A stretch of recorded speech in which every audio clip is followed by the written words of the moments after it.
Welcome back to Engineering Acoustics. Hi, this is Professor Ryan Harne. In this video, we'll learn more about specific distributions of acoustic sources called acoustic arrays. So let's get started.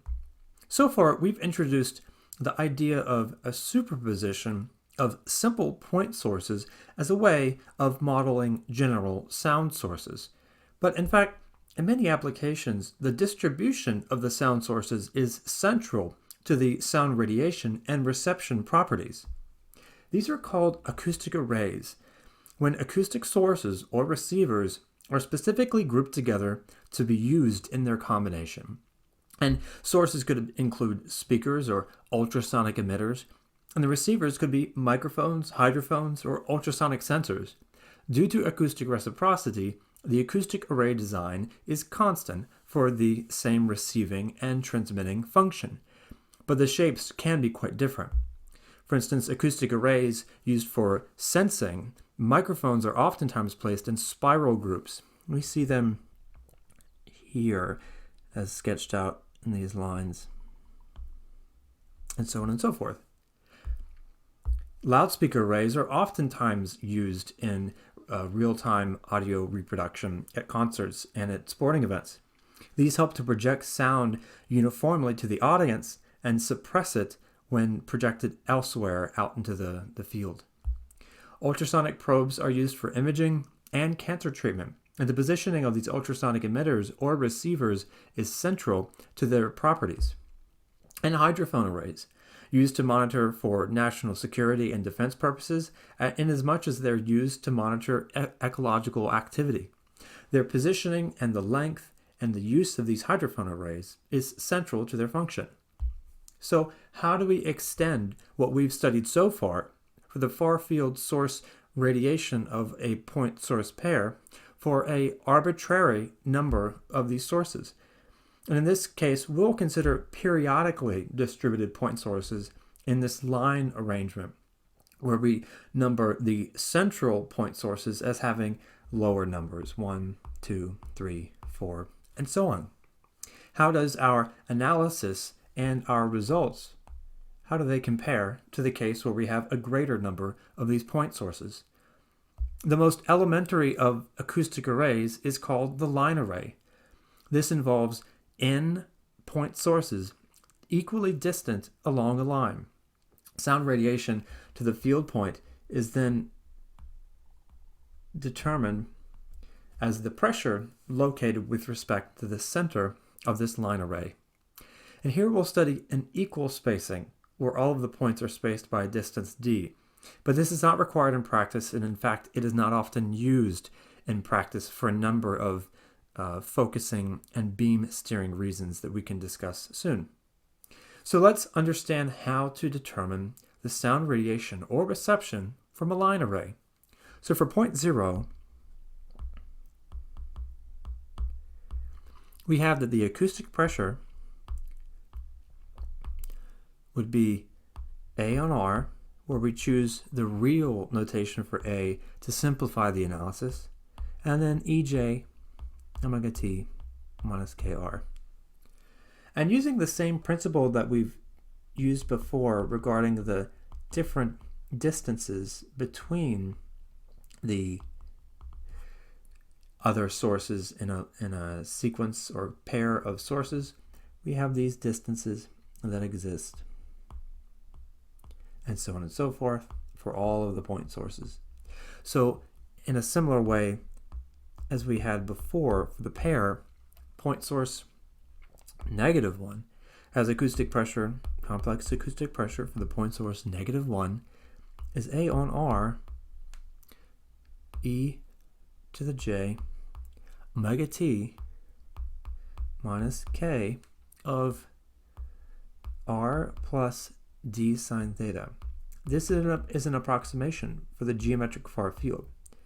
And we find then that this means that P sub -1 is P naught e to the minus j to phi, where phi is 1/2 kd sine theta.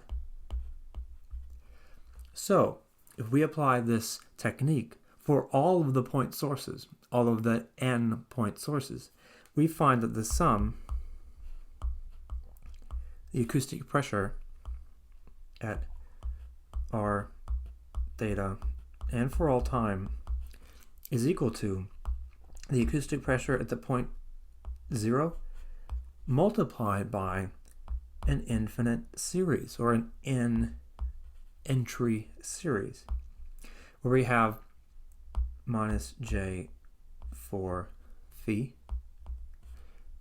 plus e minus j 2 phi plus 1 plus e to the j 2 phi plus e to the j 4 phi plus dot dot dot. This infinite sum can be simplified through geometric series, and in doing so we find the relationship between the sum and a much more simplified expression.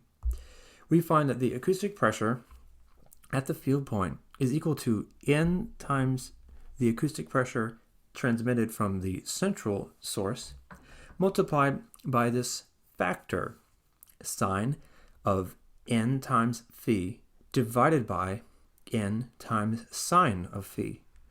And this component is called an array factor. It's the beam pattern that's associated with transducer placement in the collective sense. So let's use an example to learn more about this beam factor. Let's consider an 11 source line array. If we determine the beam factor for a number of the KD combinations, we're calling that KD is equal to 2 pi d on the wavelength lambda, we have the following results that are shown here. For the case of KD is equal to 1/2, it is equal to 1, or equal to 5, or equal to 8. When KD is less than 1, the wavelength is larger than D. And in this case, the blue curve shows that the line array has a fairly uniform beam pattern. There is no particular beaming in the acoustic array transducer sensitivity into angular directions. But whereas KD is equal to 1, the acoustic wavelength is approximately equal to the spacing D. And in this case, we have a node somewhere around 40 degrees. In the case of KD is equal to 5, and the acoustic wavelength is beginning to become smaller than D, we have the yellow or orange curves, which show many side lobes and many nodes. And still further, as KD is equal to 8, in other words, it's greater than 2 pi, we have the case that there actually are side lobes, somewhere around 50 degrees and minus 50 degrees, that are on the same order of magnitude as the amplitude at broadside. This is important to note because these side lobes are oftentimes desired to be suppressed because they disturb our ability to accurately use this line array. If you're interested, the code to generate this simulation result is shown here at the left. So let's look more at this array factor and really understand what this means. It's not simply a two-dimensional polar representation. It exists in all dimensions. If you use this following code that's shown here, you can generate the following results. For KD is equal to 1/2, the beam pattern looks like so. It's a slightly oblong sphere or compressed sphere from one side. But as KD increases, what we find is that we develop a node somewhere around plus or minus 40 degrees and side lobes towards the grazing index. The line of our array passes through the center of this shape. This is the array factor in all three dimensions. Now, as the KD quantity increases still further to 5, we see here clearly that the primary beam is substantially greater in amplitude than the secondary side lobes. And in fact, the scale at the right is in decibels.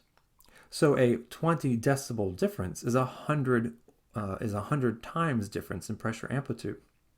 So we have even the first side lobes are more than 10 decibels less than the primary major lobe. In this case, it's truly only the major lobe that contributes to the far field, whether that's used as a microphone array sensitivity to that far field location, or it is a capability to propagate sound to that far field point. But suffice it to say that we see that this beam pattern uniformly rotates around the array, and this presumes that the sources are omnidirectional. Of course, in practice, this is not the case, because in practice, the sources or receivers that are used are directional. For instance, loudspeaker arrays only primarily propagate sound in the direction of the speakers because they are closed-backed on the backside. In this case, most of the line source used with loudspeakers propagates uniformly to the audience and suppresses the sound behind and to the sides. In the case of microphone arrays, for instance, hydrophone arrays, signals are highly sensitive to be received along the major lobe, but they're rejected off axis. And hydrophone arrays may likewise be used with directional sources rather than omnidirectional sources. So let's summarize what we've learned. We've learned that acoustic arrays are straightforward means to control sound energy through the transducer placement. We've also learned that the far field of the line arrays can suppress side lobes, and it permits a very prominent major lobe. But above a frequency range, grading lobes, very large side lobes, these can occur, and they should be avoided since they counteract the whole benefit of your large major lobe. And a relatively simple operational principle of this array design is used in many applications. That's it for this video. In the next video, we'll learn how to exploit acoustic arrays for a wide variety of advanced wave propagation functions.